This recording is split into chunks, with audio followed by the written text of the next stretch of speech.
folks, Szeto here, hope you're well. So back at it again with some much needed cabin building. After a Friday afternoon and also a full day on Sunday, the interior is almost done. After having bought 270 square feet of kiln-dried pine tongue and groove, my pal Eric, who actually helped me buy and lug it up, we ended up being able to put it all up, and yeah, it's beautiful. I'm so stoked.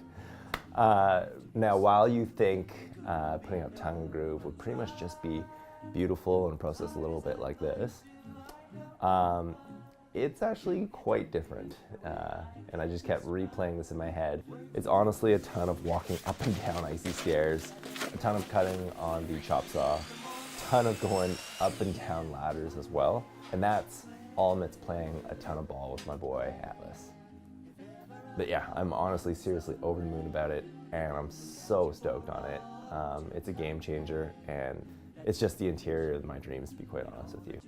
So in terms of the process, we ended up having 14-foot and 6-foot boards, a variation of sizes and stuff like that, just so that we could, set full boards partway the length and then also chop off smaller ones. On Friday, we used a 16-gauge brad nailer that Eric actually owned, and then I scrounged, and luckily Richard had a 18-gauge nailer that I could borrow for all the work on Sunday and stuff like that. So yeah, I was kind of at the whim of folks, but I was able to make it happen essentially. How we actually put them on was we would kind of start with our starter strip on the very bottom and things like that, nail it down to the studs as required, and then just essentially work it up as a jigsaw all the way up the A-frame essentially. So we would kind of throw another plank on top of the bottom strip, center it onto a stud, chop it from there, throw the other plank on top of that also shared a stud, and also to set the tongues into the grooves, we would take a sacrificial piece, put it on top, and then use a hammer and wail away at it just so that it went down.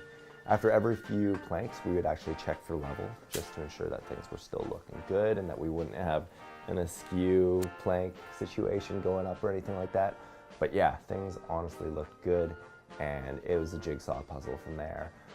Between, again, going up the ladder or putting a plank in, going outside, making a cut, coming back in, putting it on top, going back outside, making a cut, come back in.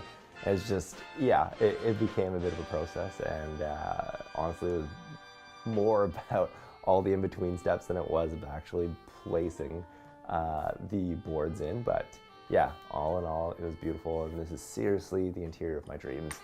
So I'm pumped that it all kind of came together and stuff. So anyhow, thanks for checking this out. I hope you enjoyed that. Next up is going to be a little bit trim and also some shelves, I think, under the collar ties and things like that, or under the joists / collar ties. So that's what's coming up next, and also just hopefully just chilling out at the cabin too. That'd be nice. So that was about day 23 and 24 in the build. We're getting pretty damn near completion, and I am stoked. It's the cabin of my dreams. I'm pretty pumped on it. Coming up next for me in the next few weeks, I'll actually be traveling. I'll be out in BC for some search and rescue training with the Coast Guard, and also I'll be heading out to Belize after that, working with Bear Mountain Boats on a little documentary for them and stuff like that. So yeah, I'm stoked. Might have a couple travel vlogs coming your way, and yeah, we'll kind of go from there. Hope you enjoy this. Peace. Take it easy.